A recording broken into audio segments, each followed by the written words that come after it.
Alhamdulillah wa syukrulillah wassalatu wassalamu ala rasulillah Muhammad ibn Abdillah wa la hawla wa la quwata illa billah amma ba'd. Para alim, para pengurus masjid Al-Ikhlas yang muliakan, bapak, ibu-ibu dan para jemaah dimanapun sekarang ini sedang berada, semoga Allah Subhanahu wa Ta'ala di bulan suci Ramadan dalam kondisi kita sekarang ini menganugerahkan kepada kita karunia berupa pemahaman tentang maksudus syar'i. Apa itu yang dimaksud maksudus syar'i? Maksud ataupun tujuan daripada Allah Subhanahu wa Ta'ala di dalam menurunkan satu syariah. Yang mau kita bahas pada malam ini adalah mengenai syariah yang berupa doa. Hampir tidak ada amaliyah seorang muslim dan muslimah yang tidak ada doanya. Dari bangun tidur sampai tidur kembali, kita senantiasa berdoa. Untuk hal yang sederhana sampai yang luar biasa, kita berdoa. Sesungguhnya apa? Apa sebetulnya hikmah di balik perintah Allah meminta kita atau menyuruh kita berdoa itu? Karena para jamaah yang mulia, bila kita tidak memilih ini, nanti bisa terbalik. Antara yang dimaksud dengan yang kemudian terjadi bisa berbeda. Yang pertama perlu kita pahami adalah bahwa perintah Allah agar kita berdoa itu adalah bagian daripada cara Allah membimbing kita menjadi hamba yang beradab di hadapannya. Imam Ta'ala dalam kitab Al-Hikam beliau menyatakan, masya'nu wujudut talabi. Ina masya'nu anturza kausul adabi.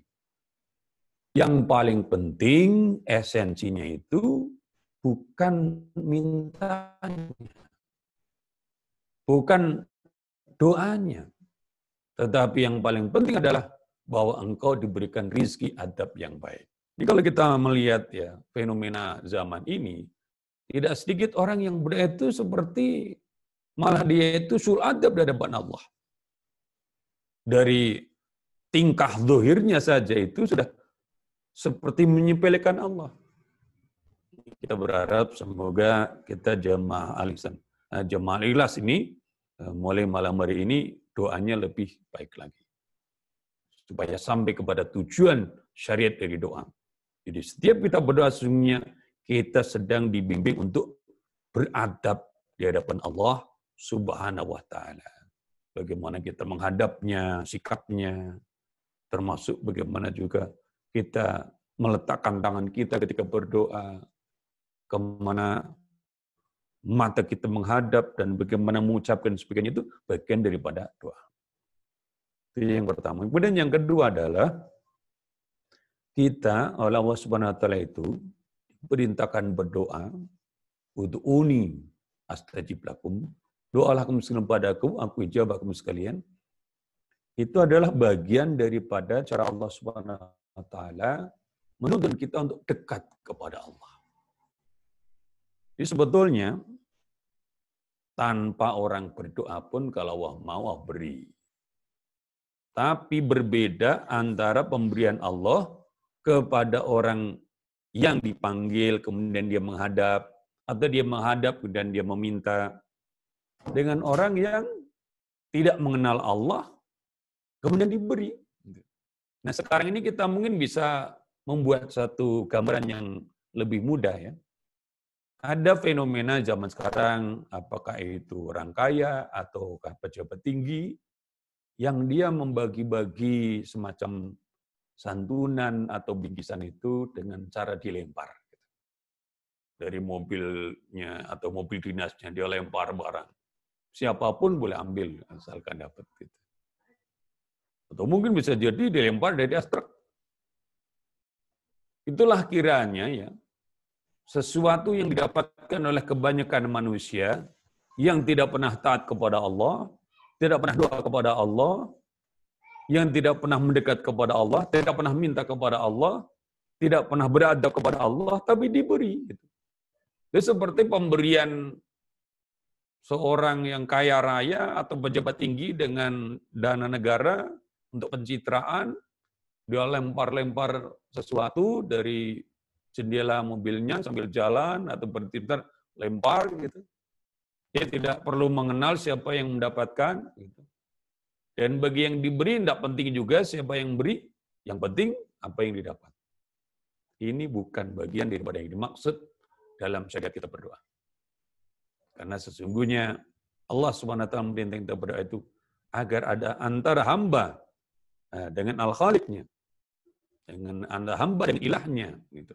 Antara makhluk dan makhluknya itu terjadi kedekatan, ada ma'rifat, ada saling mengenal. Nah, oleh karena itulah para jamaah yang mulia, terlebih di bulan suci Ramadan ini, di bulan di mana doa itu begitu diperintahkan, karena di bulan Ramadan semakinlah besar sekali kemungkinan doa itu diijabah. Itu berdoa di mana dan kapan saja bisa diijabah, apalagi suci Ramadan. Misalnya adalah diantaranya bahwa di bulan suci Ramadan ini, sebagaimana disebutkan oleh Rasulullah dalam hadis riwayat Al-Bazzar, inna lillahi fi kulli yaumin utaqa'a minan nari fi syahr Ramadan. Sungguhnya Allah SWT itu dalam setiap hari di bulan suci Ramadan ini ada orang-orang yang dimerdekakan dari neraka. Di bulan suci Ramadan tiap hari ada nama-nama yang tadinya udah masuk daftar calon neraka, pindah ke daftar calon penghuni surga. Wa inna likulli muslimin da'watan yad'u biha fayastajibu lah. Dan dalam bulan suci Ramadan ini, setiap seorang muslim, ia memiliki satu doa yang ia berdoa dengannya, lalu Allah mengijabahnya. Terlebih lagi, yaitu bila ia berdoa pada waktu sahur. Karena ada hadis Rasulullah bersabda, riwayat yang memberi Muslim, yang zilu Rabbuna tabaraka wa ta'ala kulla lailatin ila samit dunya hina yabqa thuluthul lailil akhir. Allah Rabbuna, Allah Tuhan kita semua ini turun, Allah tabaraka wa ta'ala turun pada setiap malam ke langit dunia. Pada saat tersisa sepertiga daripada malam yang akhir, lalu Allah Ta'ala berfirman, man yad'uni fastajibalah. Siapa orang akan berdoa padaku? Aku akan ijabah dia. Man yas'aluni fa'utiyah. Siapa yang akan minta kepada aku akan beri. Man yastaghfiruni faghfirulah. Siapa yang akan mohon ampun padaku? Aku akan ampuni. Itu di setiap malam. Terlebih lagi malam Ramadan yang secara istimewa juga di Ramadan ini kita di sepertiga malam ini kita pada bangun. Sahur. Artinya apa? Di waktu sahur itu adalah waktu ijabah doa. Kemudian yang kedua, saat kita berpuasa itu sendiri juga saat ijabah. Rasulullah bersabda, ini hadis riwayat Imam Ahmad, "Salasatun la turaddu da'watuhum." Ada 3 golongan manusia, tak ditolak doa mereka. Pertama, as-shaimu hatta yuftira. Orang yang berpuasa sampai dia itu berbuka. Jadi ketika dia berpuasa diijabah doanya, nanti pas berbuka juga diijabah doanya. Selain itu disebutkan pemimpin yang adil, doa orang yang dizalimi. Dan masih banyak lagi, apalagi kalau kita bisa berdoa di malam Qadar atau Lailatul Qadar. Nah, yang mau kita garis bawahi para jamaah adalah doa yang diijabah oleh Allah Subhanahu wa taala ini bisa menjadi seseorang itu menjadi dekat kepada Allah. Namun kalau dia tidak paham hakikat daripada ijabah doa, bisa terjauh. Bagaimana terjadi? Ketika ada orang dia merasa telah berdoa, terus kemudian merasa doanya tidak diijabah, dan dengan begitu mudahnya dia mendakwa Allah atau memfitnah Allah. Kalau dalam bahasa Arabnya itu, qad da'autu falam yustajab. Qad da'autu falam yustajab. Aku telah berdoa, lalu aku tidak diijabah. Ketika ada orang mengatakan, aku telah berdoa, tapi aku tidak diijabah, itu berarti dia telah memutuskan hubungan dengan Allah Subhanahu wa taala. Naudzubillah min dzalik. Karena apa? yang namanya orang berdoa, itu masalah ijabah dijamin oleh Allah Subhanahu wa taala. Namun kita perlu memahami bahwa ijabah doa itu ada rincian-rinciannya. Dalam kitab Balikam di bagian yang ke-6 disebutkan la yakun ta'khuru amadil ata'i malihai fid du'a mujiban li'sika fa huwa dhaminakal ijabah. Jangan sampai terjadi ya, diundurnya atau tertundanya masa pemberian beserta dengan terus-menerusnya di dalam doa. Itu menyebabkan keputusanmu. Wa huwa dhaminakal ijabah. Karena Allah Subhanahu wa taala itu menanggung, menjamin untuk ijabah. Namun bentuk daripada ijabah perlu kita pahami. Fima yahtaruhu laka. Di dalam apa yang Allah Subhanahu wa taala pilihkan untukmu. La fima tahtaru li nafsik. Tidak harus di dalam apa yang kamu pilih untuk dirimu sendiri. Wa fil batil ladzi yuridu. Dan di dalam waktu yang ia kehendaki, la fil batil ladzi yurid, la fil batil ladzi turid, tidak di dalam waktu, tidak harus dalam waktu yang kamu kehendaki. Jadi pada intinya para jemaah yang mulia, ijabah doa itu jaminan Allah. Namun bentuk daripada ijabah itu bisa bermacam-macam. Yang pertama, ada kalanya Allah Subhanahu wa taala itu mengijabah doa seorang manusia pada waktu yang dia inginkan dan di dalam bentuk yang dia juga minta. Wah, ini yang orang semua idamkan gitu. Rasulullah juga bersabda dalam hadis riwayat Imam Ahmad, "Ma min muslimin ya'tu bi da'watin laysa fiha ismun wa laqati'atu rahimin ila atawu bi ihdas salasin." Tidaklah seorang muslim ia berdoa dengan satu doa yang tidak ada di dalamnya satu unsur dosa dan pemutusan silaturahim, kecuali Allah berikan padanya dengan doanya itu satu di antara tiga. Yang pertama, imma an tu'ajjalu da'watuhu. Ada kalanya adalah Allah akan segerakan ijabah doanya itu apa yang dia minta. Minta apa? Sehat diberi sehat. Minta pekerjaan dikasih kerjaan. Minta bisa buka usaha. Minta apa? Rizki, kasih rizki. Minta apa? Jodoh, kasih jodoh. Bahkan minta pangkat, kasih pangkat. Orang ingin yang model ini. Ada jenis ini. Namun ada kalanya wa imma ayyasrifa anhu minasui mislah. Ada kalanya oleh Allah Subhanahu wa taala itu ijabah doa itu dalam bentuk apa? Ia dipalingkan atau dilindungi dari tertimpa satu keburukan atau bencana yang semisalnya. Ada orang yang minta kepada Allah diberikan rezeki, dapat uang 200 juta. Untuk Idul Fitri misalnya. Doa. Tapi tidak dapat duitnya. Apakah benar-benar ia dijebak? Belum tentu. Bisa jadi ijabah itu dalam bentuk apa? Dalam bentuk diberikan Allah keselamatan. Dia naik motor, jatuh tapi tidak apa-apa. Atau bahkan ketabrak orang, jatuh tapi tidak apa-apa. Dia jatuh tapi selamat, itu bisa ada ijabah doa. Permohonan doa dia uang 200 juta. Karena kemarin ketika saya di rumah sakit ada orang yang kecelakaan, kemudian masuk rumah sakit, sudah 10 hari di sana, dalam rangka untuk membenahi berbagai organ tubuh dia yang terkena dampak kecelakaan itu, 10 hari itu belum pada intinya. Dia mau dioperasi, namun menunggu sampai kepada keadaan semua bagus. Itu sudah ngabis duit 80 juta. Terus kemudian ketika mau dioperasi, suruh deposit duit lagi 50 juta. Itu belum selesai urusan. Bisa jadi dia pulang seandainya itu bisa habis 200 juta. Tapi ada orang walaupun dia mengalami kecelakaan, tapi dia walaupun terjatuh, diselamatkan oleh Allah. Bisa jadi itu juga bagian daripada ijabah doa.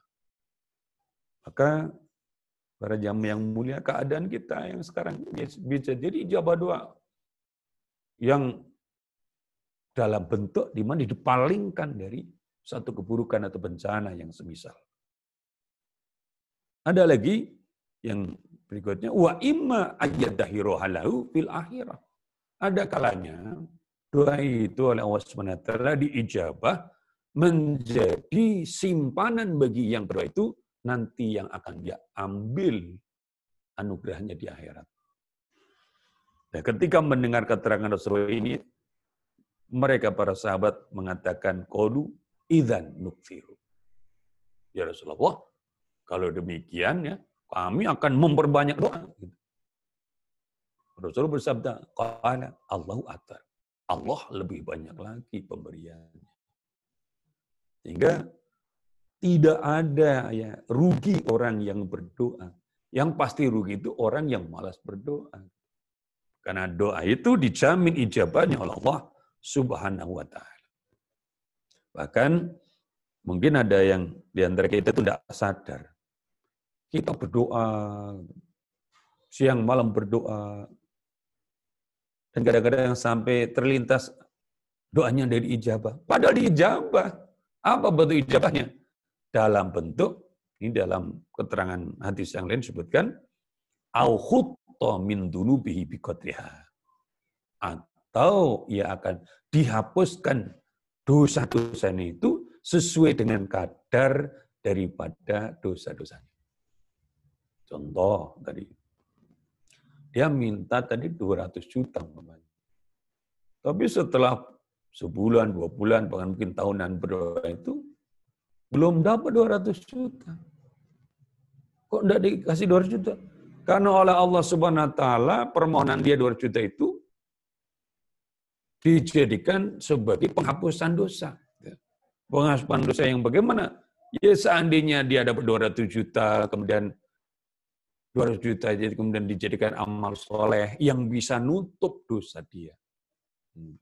Dia beramal soleh, misalnya dia bersedekah 200 juta, ya kan amal soleh itu bisa menutup dosa-dosa kita. Ittaqillaha haitsu ma kunta wa bisayyi'atil hasanatan bu'a. Maka dia seperti menutup dosa dia dengan satu amal soleh yang senilai 2 juta. Jadi ada banyak macam daripada ijabah. Sehingga banyak di antara doa-doa kita sebenarnya sudah diijabah oleh Allah Subhanahu wa taala. Kita tidak sadar. Makanya ketika orang tidak mau mengkaji bab ijabah ini, nanti dia kemudian malah menjauh dari Allah. Kenapa? Karena dia sudon kepada Allah, bahkan marah kepada Allah, bahkan memfitnah Allah. Qad ta'awtu falam yustajab li. Saya telah berdoa, tapi saya tidak diijabah. Para jamaah yang mulia, bagaimana caranya supaya kita bisa bersabar dan husnudzon kepada Allah? Walaupun kita udah berdoa begitu banyak dan lama, namun dari sekian banyak doa itu belum terwujud sebagaimana yang kita harapkan. Namun kita tetap yakin bahwa doa kita diijabah Allah. Kita ambil teladan dari doanya nabi-nabi atau doanya Rasulullah Allah SWT. Contoh, Nabi Musa dan Nabi Harun alaihissalam ketika mendakwai Fir'aun, mendakwai Qarun dan kaumnya itu. Berkali-kali mereka itu ditimpa oleh Allah melalui mujizat Nabi Musa, kesusahan, dan akhirnya tidak harus minta tolong kepada Nabi Musa untuk berdoa agar diangkat bencana itu. Dan berjanji bahwa mau beriman, tapi berkali-kali pula Fir'aun itu ingkar. Sampai akhirnya Nabi Musa kemudian berdoa, ini ada dalam surat Yunus ayat 88, Rabbana tmis ala amwalihim wasdud ala qulubihim fala yu'minu hatta yarul adzabal alim. Wahai Tuhan kami, binasakanlah harta benda mereka dan kunci matilah hati mereka itu. Mereka itu tidak akan beriman hingga melihat siksaan yang pedih. Jadi Nabi Musa, Nabi Harun berdoa agar Fir'aun dan kaumnya dibinasakan oleh Allah Subhanahu wa taala. Dan kita semua sudah tahu dalam Al-Quran disebut Allah Ta'ala menjawab qad ujibat da'watukuma. Doa kalian berdua telah diijabah. Namun melalui keterangan ulama kita dapat keterangan antara doanya Nabi Musa dan Harun minta agar Allah binasakan Fir'aun dan balantarannya itu dengan tenggelamnya perang di Laut Merah jaraknya 40 tahun. Ini masih lebih pendek ya jaraknya. Sebab kalau kita baca lagi riwayat yang lain, Nabi Zakaria, mohon maaf, Nabi Zakaria itu beliau sudah umur 40 tahun belum punya keturunan. Padahal istri beliau dikatakan oleh tabib itu pandul. Tapi beliau tidak berputus asa. Beliau berdoa kepada Allah. Ini tertera kita dalam Quran kita bisa baca tentang dia Nabi Zakaria. Ingat Nabi Zakaria, idnada rabbahu, pada waktu ia berdoa kepada Tuhannya. Rabbi la tadarni fardan wa anta khairul warisin. Wahai Tuhanku, janganlah engkau tinggalkan aku sendirian. Engkau adalah sebaik-baik zat yang memberikan warisan. Doa Nabi Zakaria diijabah oleh Allah Subhanahu wa taala. Dan kita dapat keterangan antara Nabi Zakaria berdoa dan karunia putra yang kemudian beliau diberi anak yaitu Nabi Yahya. Itu beliau doa di usia 40 tahun dan beliau punya putra di usia 100 tahun. Artinya jarak antara doa dan ijabah itu 60 tahun. Ini juga masih ringan. Kita buka lagi ya, catatan sejarah Nabi Nuh alaihissalam. Nabi Nuh alaihissalam berdakwah kepada kaumnya, udah ratusan tahun didakwai, ternyata tetap kafir. Akhirnya beliau doa kepada agar orang-orang kafir ini tidak usah dibiarkan hidup di muka bumi. Doa Nabi Nuh diijabah oleh Allah. Namun kita juga dapat keterangan antara Nabi Nuh doa supaya kaumnya yang kafir dimasakan dengan banjir yang menenggelamkan semua orang kafir itu jaraknya 200 tahun. Para jamaah yang mulia, kita ini siapa? Kita ini hamba Allah yang dalam ibadah itu semampu kita, bahkan kadang-kadang semut kita. Perjuangan kita dalam agama juga sekedarnya belaka. Bukan Nabi, bukan Rasul, bukan Wali. Bagaimana kemudian kita memperlakukan Allah itu seperti staf kita. Kita ini kalau kepada staf kan gitu, kalau udah minta, nyuruh, inginnya segera dan tepat. Kalau kita bos di satu perusahaan minta kepada pelayannya, misalnya Mas, buatkan teh ya. Kalau ternyata lama, kita marah. Dia datang, tapi ternyata yang dibawa kopi, marah lagi. Kita doa kepada Allah. Namun kemudian Allah SWT menunda memberinya, atau diberi dalam bentuk yang lain, kita marah. Jadi memperlakukan Allah SWT itu seperti staf kita. Padahal hakikatnya kan yang namanya berdoa itu seperti kita mengajukan proposal. Kita punya program, kita mohonkan kepada Allah, ini proposalnya, serahkan proposal. Biar Allah yang nanti meng-ACC tentang dan menentukan kapan, di mana itu akan diijabah dalam bentuk apapun juga. Yang kemudian oleh Imam Tolak disebutkan, ya, kita ini kalau sudah berdoa, jangan pernah kendor doanya, namun dalam masalah ijabah, yakin aja itu jamin Allah, fima yahtaruhu laka. Allah jamin ijabah di dalam apa yang ya Allah pilihkan ia untukmu, la fima tahtaruhu li nafsik. Tidak harus dalam apa yang kamu pilih untuk dirimu sendiri. Wa fil waqti alladhi yurid, la fil waqti alladhi turid. Dalam waktu yang ia kehendaki, tidak harus dalam waktu yang kamu kehendaki. Namun masalah ijabah di jalan Allah. Kemudian apalagi hikmah ditundanya ijabah doa itu. Kenapa setiap doa langsung memberi? Doa beri. Kadang ditunda. Waqad yakunul man'u wa tahurul ata'i ijabatan wa ta'an. Iman ta'imanillahi ta'ala. Dzalika.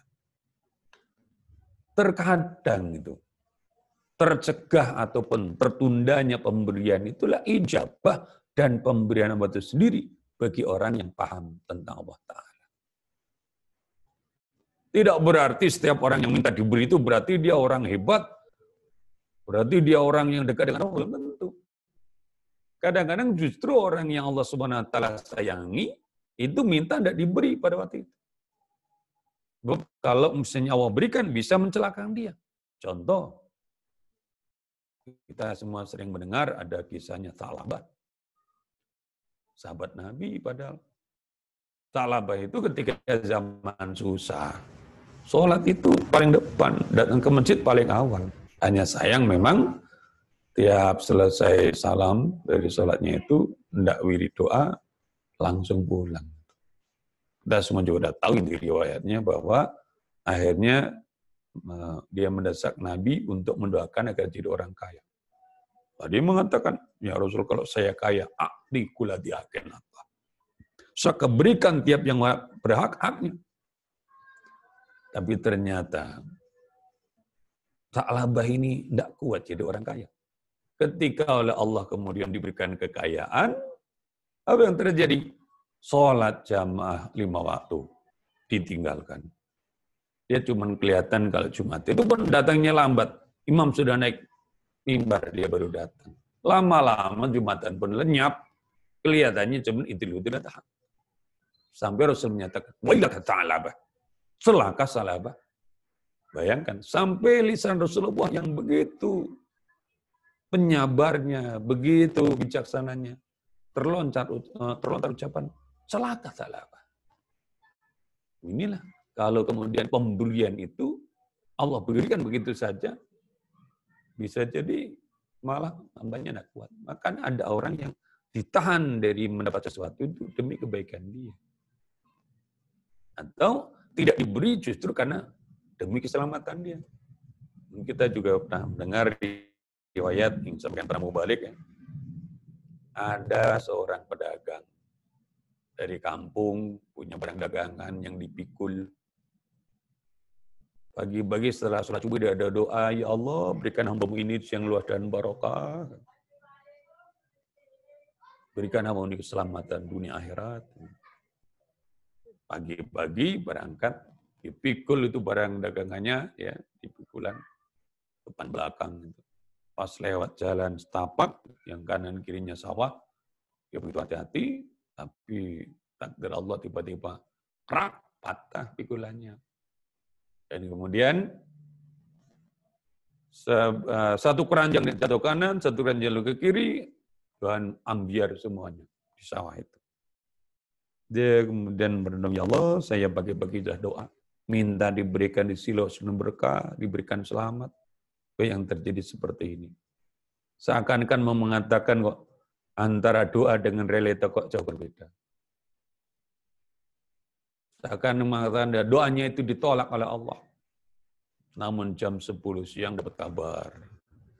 Satu-satunya angkot langganan dia hari itu kecelakaan, masuk jurang. Kemudian banyak yang meninggal dunia, sebagian luka parah. Ketika itulah baru dia, setelah mengucap innalillahi atas musibah itu, dia kemudian mengucap alhamdulillah. Segala puji bagi Allah yang tadi mematahkan pikulan itu, sehingga tidak jadi ke jalan raya, sehingga tidak jadi naik angkot itu. Kalau tadi dia itu pikulannya tidak patah, lancar ke jalan raya, dia masuk, dia pun tergolong di antara orang-orang yang kecelakaan itu. Kadang-kadang minta tidak diberi demi keselamatan.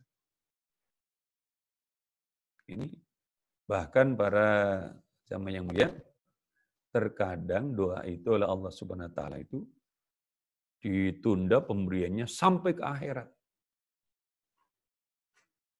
Terkadang seperti demikian. Wa qad yakunu tahiru dzalika ila al-akhirati khairan dah. Terkadang itu penundaan doa itu sampai ke akhirat itu lebih baik baginya. Ada satu riwayat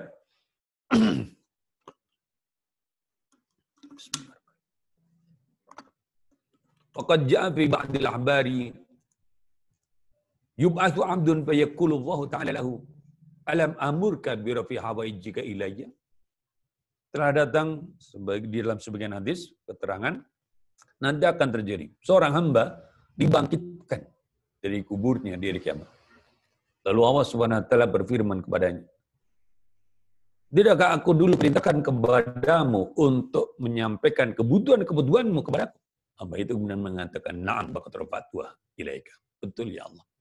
Aku telah menyampaikan kepadamu kebutuhan-kebutuhanku, hajat-hajat.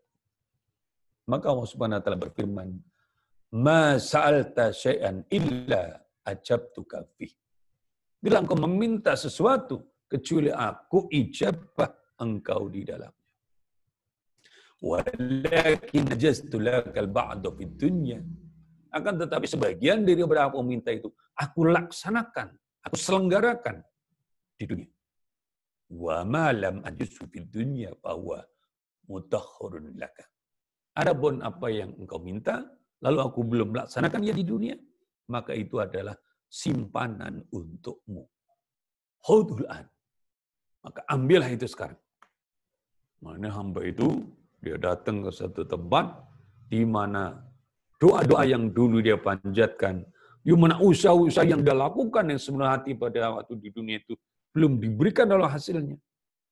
Dari itulah kemudian Allah berikan kepadanya. Apa katanya dia setelah melihat pemberian Allah itu? Hatta yaqula dzalikal 'abdu, sehingga hamba itu pun mengatakan, laitahu lam yuqdi hajatun fid dunya. Seandainya saja dulu di dunia tidak ada satu hajatku yang dipenuhi oleh Allah Subhanahu wa taala di dunia. Karena begitu melihat ijabah doa itu di akhirat, begitu melihat hasil amaliyah itu diberikan paling di akhirat, luar biasa. Pemberian dunia menjadi tidak ada harganya. Kenapa demikian? Karena pada jam yang mulia, kalau kita doa, semua diijabah di dunia, maka pemberian dunia itu kita semua sudah tahu. Sifat daripada dunia apa? Kul mata dunia qalil. Katakan, kenikmatan dia itu sedikit. Sedikit. Kita misalnya diberikan Allah rumah. Rumah istana. Megah. Itu suatu saat rumah megah itu roboh. Karena jadi rumah Tuhan. Kita diberi dunia. Mobil yang mewah itu. Tapi mobil mewah itu pada suatu saat kan jadi besi rongsok. Berikan apa lagi? Beda dari dunia. Ya, Miswat dia.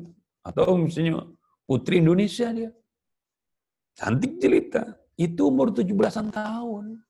Umur 70 tahun itu nenek-nenek. Peot dia. Semua pemberian dunia itu ada batas waktu. Diberikan kemuliaan di dunia, dia mulia ketika menjadi jenderal. Menjadi presiden, jadi pejabat tinggi. Begitu pensiun bisa jadi jatuh hina. Dia mulia ketika kaya. Kalau jadi orang miskin, hancur kehinaan. Hancur menjadi orang hina. Tapi ketika pemberiannya itu di akhirat abadi. Istana akhirat abadi. Bidadari akhirat abadi. Kemudian akhirat abadi. Semua abadi. Namun demikian, jangan sampai juga kita ketika berdoa terus ngatur Allah. Ya Allah mau meminta diberikan istana, diberikan apalagi kendaraan mewah, diberikan uang banyak dan sebagainya. Namun ijabahnya di akhirat tadi ya Allah. Nah, harus begitu juga. Berarti kita ngatur Allah Subhanahu wa taala. Kita berdoa sebagaimana dicontohkan Rasulullah ataupun contohkan para ulama, atau kita doa dari kehendak kita sendiri, hal yang baik-baik, masalah ijabah serahkan kepada Allah SWT. Yang penting, kita yakin bahwa doa kita itu diijabah. Karena itu merupakan janji Allah SWT. Baik, para jam yang mulia, sebelum kita lanjutkan pada bagian-bagian yang lain, mungkin ada yang mau menanyakan atau mendapatkan. Silakan. Ya. Bapak Ibu, dipersilakan jika ada pertanyaan tentang doa dan ijabat hakikat doa.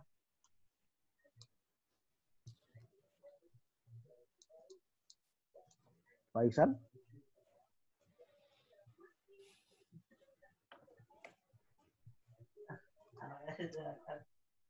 Ya, silakan.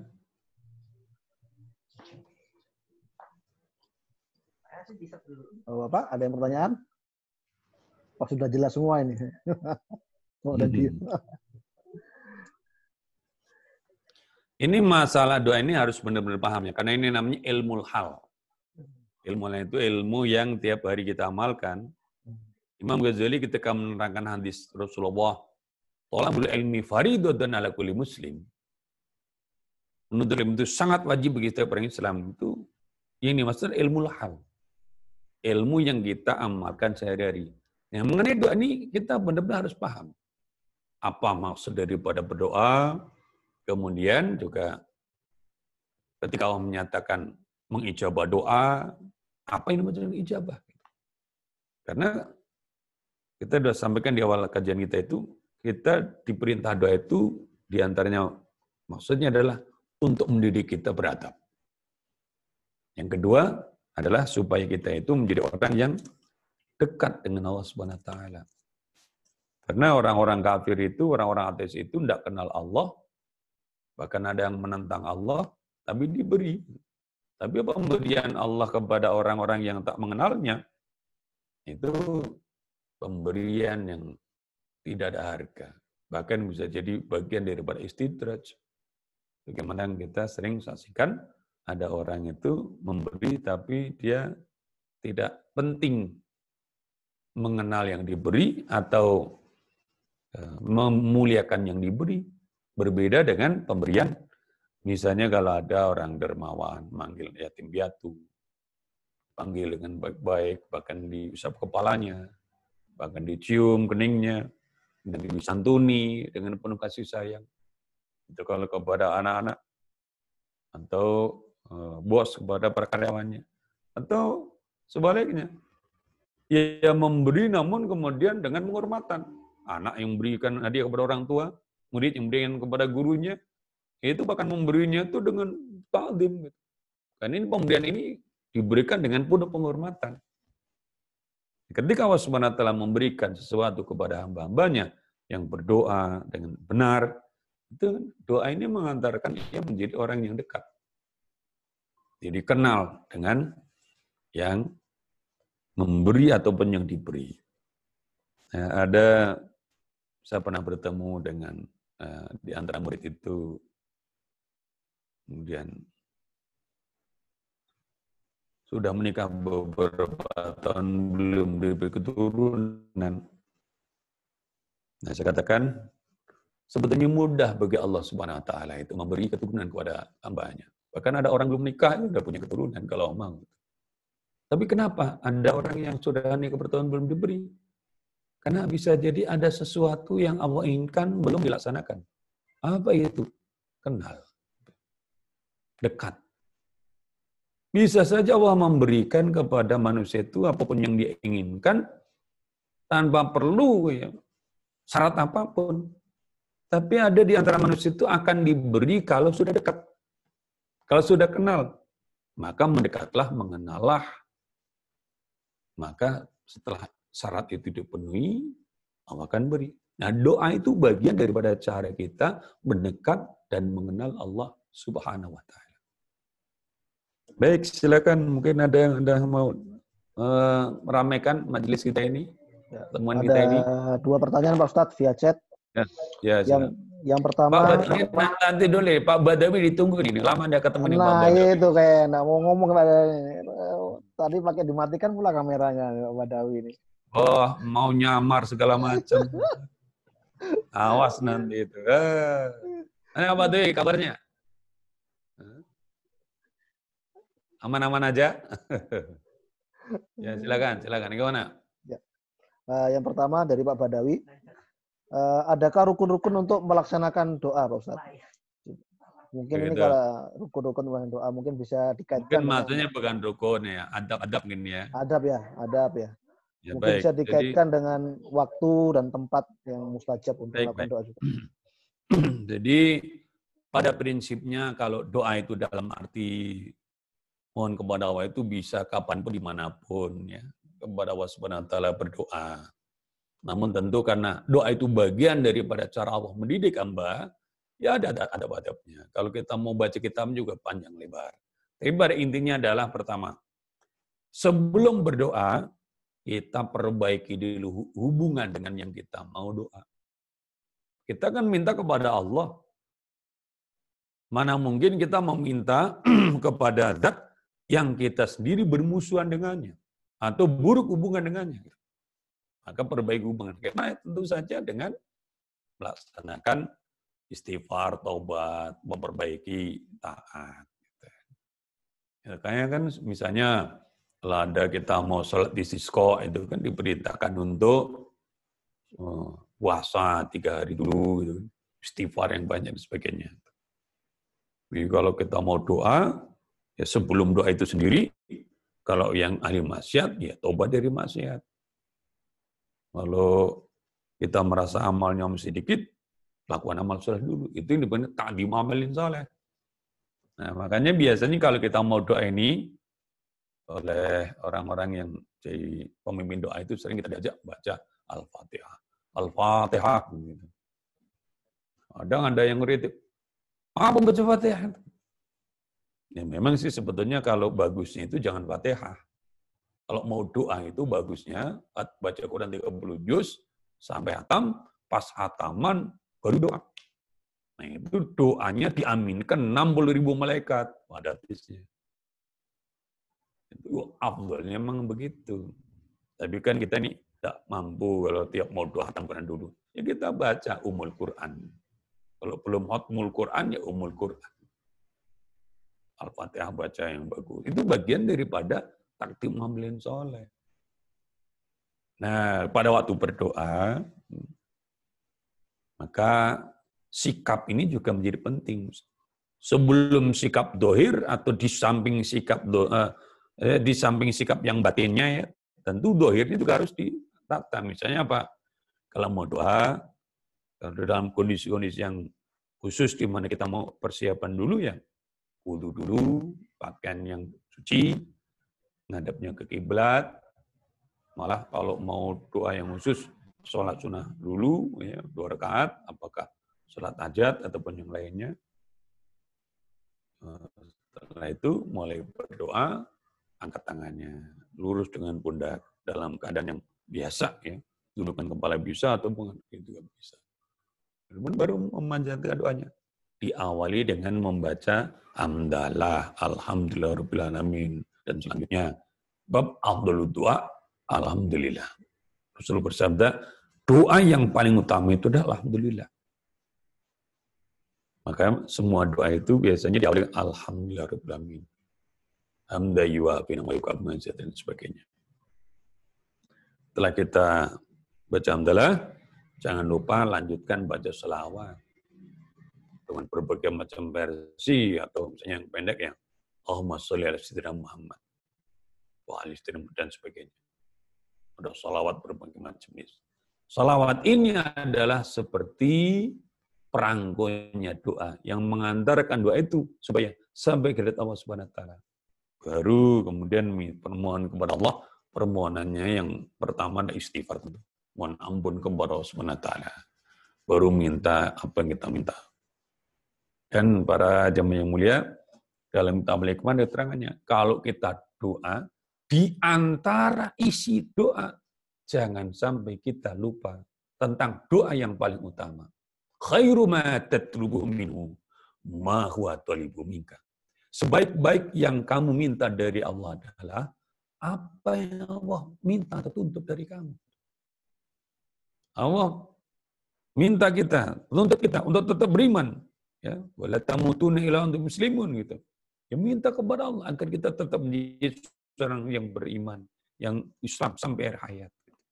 Wala tamshi fil ardi marha. Jangan kamu berjalan di muka bumi dengan sombong dengan angkuh. Minta ya Allah lindungi hamba menjadi keangkuhan dan sebagainya. Minta.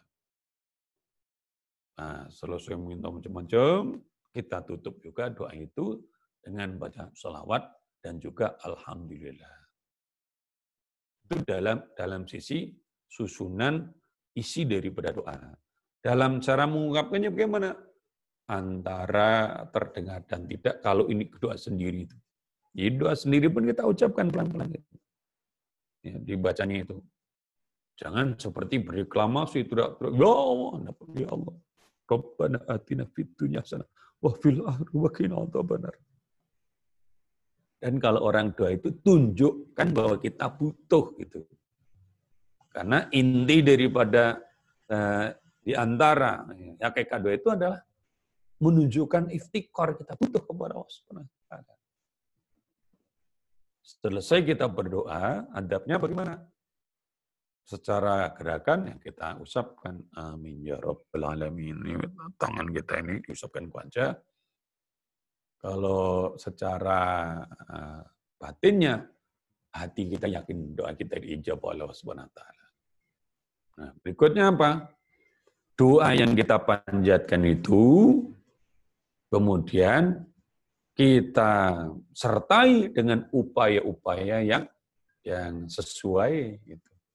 Kalau kita minta ilmu ya ikut masjid alim, jadi bagian daripada thalib atau thalabah. Jangan minta ilmu tapi tidak pernah mau ngaji. Itu berarti tidak cocok dengan doanya. Kalau minta rezeki ya kerja, apakah dia jadi pegawai atau jadi pengusaha. Kalau minta sehat, ya hindari makanan-makanan yang membahayakan tubuh. Ya. Lakukan aktivitas yang menyehatkan. Kalau minta diselamatkan dari bencana corona, ya ikuti ilmunya yang ahli. Misalnya jangan berkerumun dengan orang-orang kebanyakan, ya. Jaga jarak, pakai masker dan sebagainya. Itu secara zahir, walaupun kita yakin betul semua itu dalam kuasa Allah Subhanahu wa taala.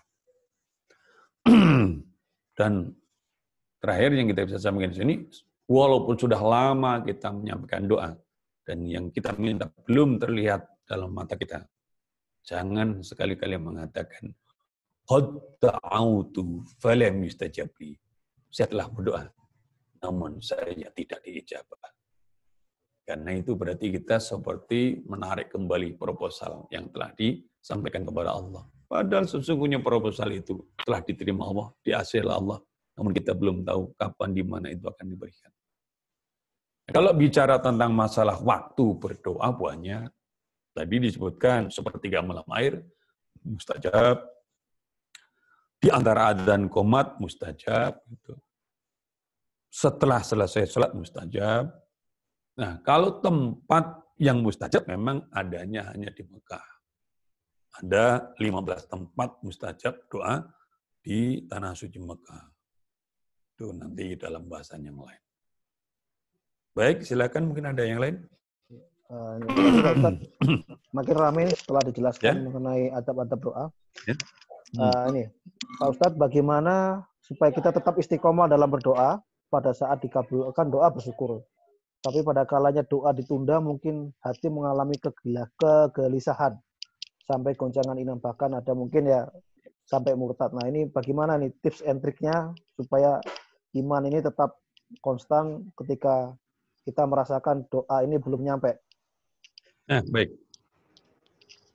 Jadi ada lagi catatan yang perlu kita garis bawahi. Kalau kita kasih judul itu kehormatan ahli doa. Jadi kita kadang-kadang itu salah persepsi. Kita minta berkali-kali belum diberi. Terus langsung mengatakan, Allah cuekin saya. Allah tidak kabulkan permintaan saya. Padahal bisa jadi itu sebaliknya. Tadi kita lihat keterangan Syekh Abdul Abbas Al-Mursi. Ini dalam Syarih Al-Hikam. Ibn Arundi. وَنَهِيكَ شَرَفًا بَحَضًا مَا يَتَحْسَنُ لَهُ بِسَبَبِ مُتَوَتِ الدُّعَى. Cukup menjadi kehormatan bagimu dan merupakan sebagian kebahagiaan dan kemuliaan bagimu. Apa yang kemudian hasil dalam hubungan dengan Allah Subhanahu wa taala disebabkan dengan terus-menerus berdoa. Apa itu? Min mahabbatillahi ta'ala wa mawaqati ridhahu. Itu dari kecintaan Allah Ta'ala dan juga sesuai dengan keridhaannya. Maksudnya, ketika ada orang dalam menghadapi berbagai persoalan hidup, dalam memenuhi kebutuhan-kebutuhan hidup, atau dalam menghadapi tantangan rintangan hidup itu kemudian dia tergugah untuk berdoa, sesungguhnya itu adalah pertanda kehormatan yang diberikan oleh Allah SWT. Contoh, apakah semua orang boleh masuk ke kantor bupati, gubernur, apalagi kantor istana presiden gitu. Orang-orang yang boleh masuk ke sana itu orang-orang istimewa gitu. Orang yang berdoa itu berarti dia dibukakan pintu datang menghadap kepada Allah. Itulah sebetulnya di antara hikmahnya. Jika orang yang sedikit-sedikit doa, itu artinya dia pintu kepada Allahnya itu terbuka lebar. Ada orang yang sampai nyungsep hidupnya, belum mau berdoa. Itu ibarat pintu kepada Allah tertutup. Dia orang yang dihinakan oleh Allah SWT, sampai udah seperti itu, hancur hidupnya. Tidak juga terangkat tangannya menghadap Allah. Dia tertundukkan kepala dan hatinya. Menyerah di hadapan Allah SWT. Jadi, orang yang rajin berdoa itu, walaupun mungkin secara zahirnya apa yang dia minta itu belum diberi oleh Allah, dia berarti orang yang dicintai Allah dan orang yang sedang di suatu jalan yang sesuai dengan keridhaan Allah Subhanahu wa taala. Nah, ini ada satu riwayat hadis yang luar biasa. Wa qad jaa fil hadis qala Jibril alaihissalam.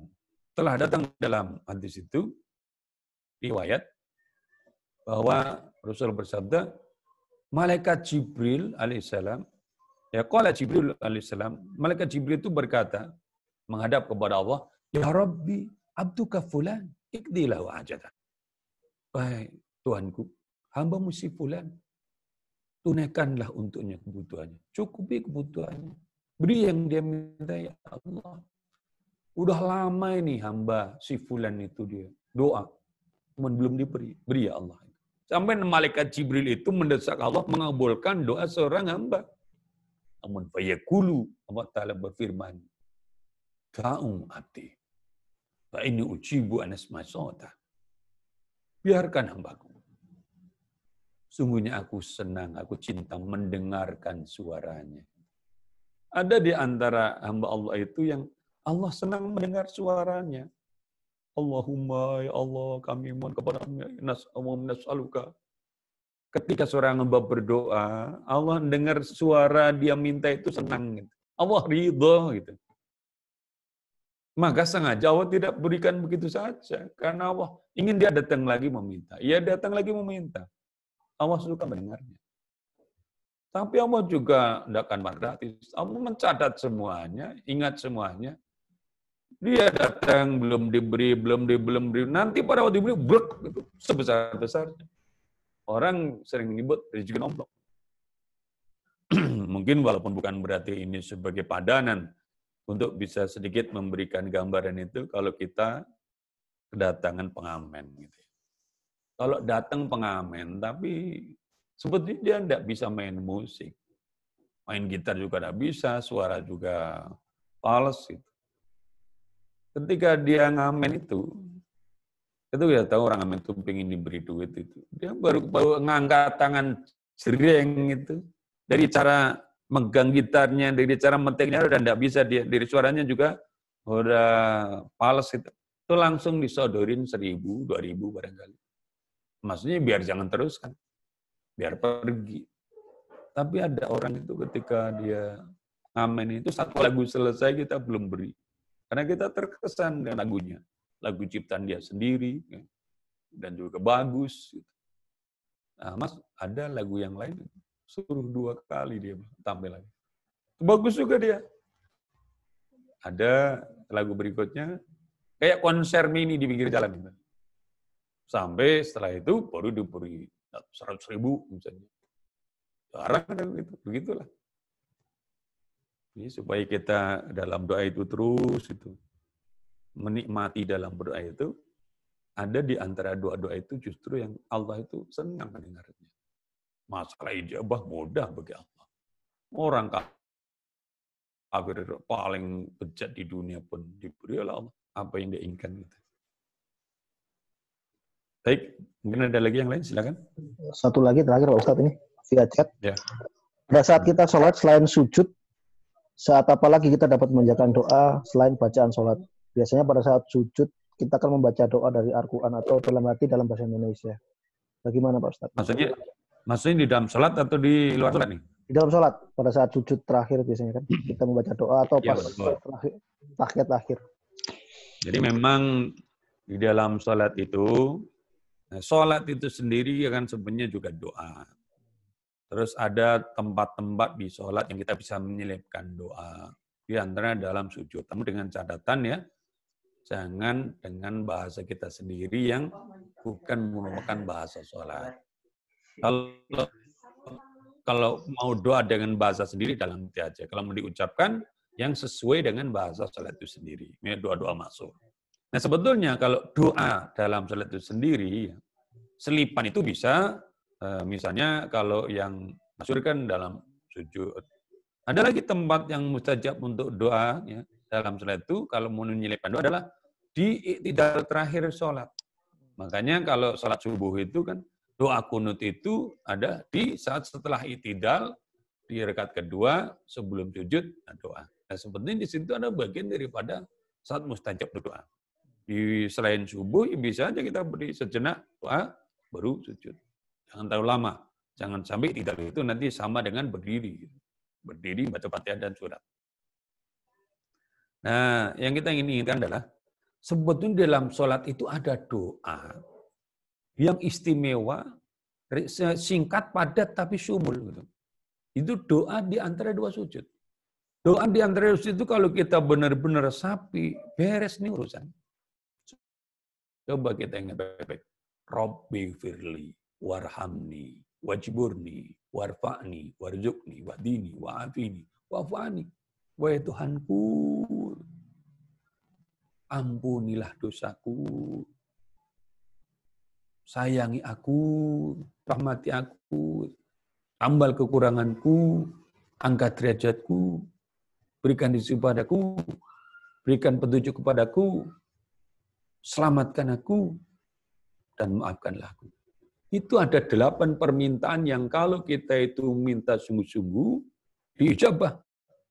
Apa yang tidak beres di situ?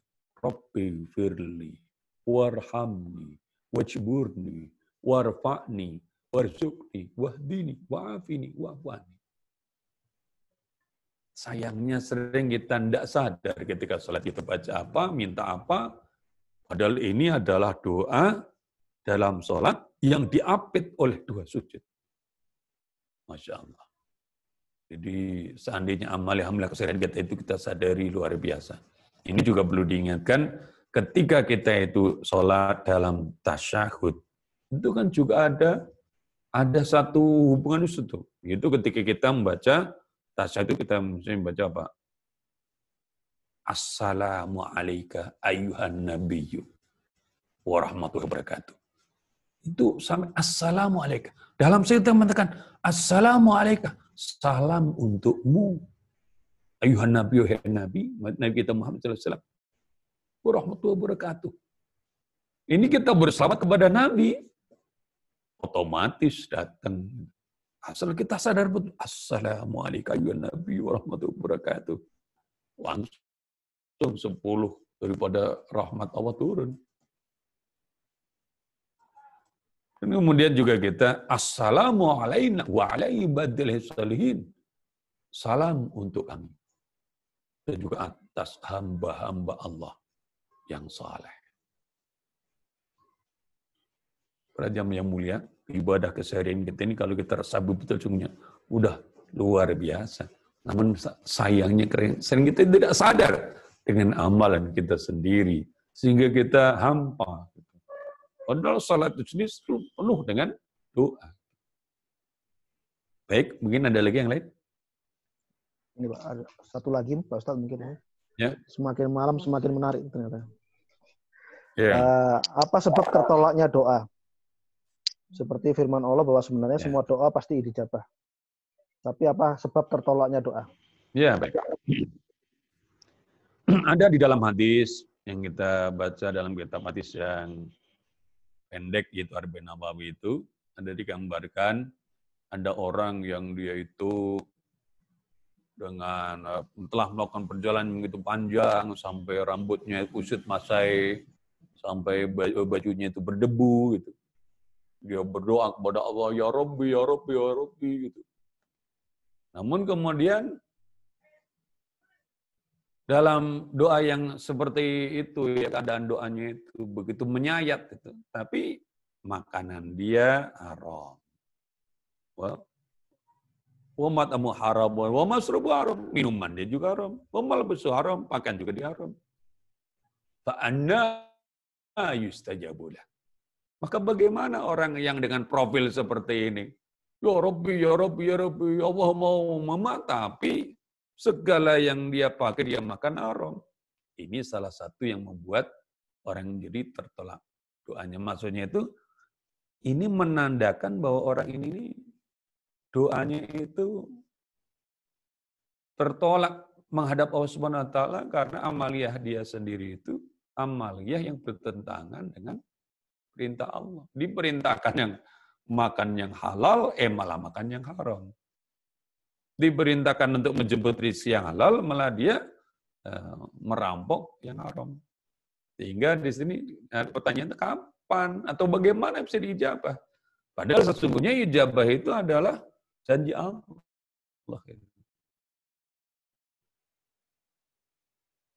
Ini membuat doa itu sendiri dalam dirinya pribadi, itu dia bertentangan, gitu, bergelimang dalam keharaman. Nah, ini mohon maaf nih, kita nih sekarang terkena musibah virus corona macam begini nih. Selain usaha dari kan harusnya doa nih, doa nasional kalau perlu. Gitu.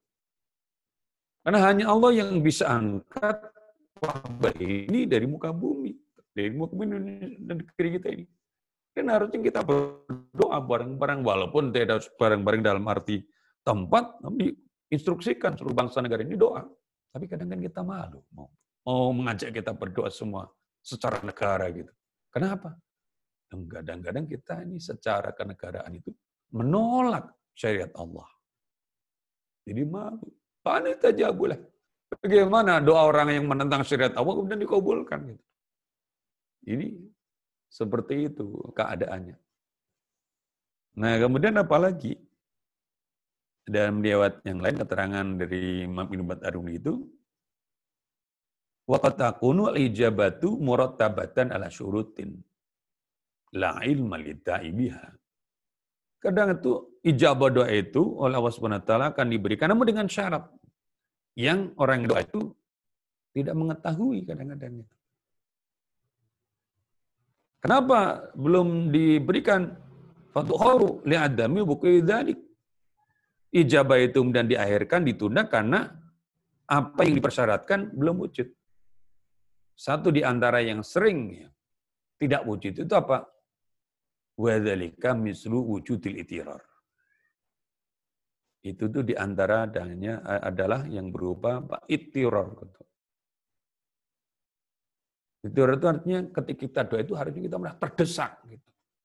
Ini kalau saya tidak dijabah ya Allah gawat gitu. Seperti doanya Rasulullah ketika besok mau perang Badar, malamnya berdoa minta pertolongan agar besok kaum muslimin diberi kemenangan. Kalau engkau tidak beri kemenangan ya Allah, engkau tidak akan disembah di muka bumi selamanya. Gitu. Sampai seperti itu khawatirnya. Qala Abdul Arifina berkata sebagian lima ribat, idza aradallahu ayastajiba du'a 'abdin razaqahu al-ittirar fi du'a. Sebagian ahli marifat mengatakan, apabila Allah Subhanahu wa taala menghendaki untuk mengijabah doa seorang hamba, Allah akan berikan rizki kepadanya berupa ittirar, itu rasa begitu terdesak gitu. Makanya kalau kita doa itu harus dalam keadaan sebab terdesak. Jangan doa nyantai.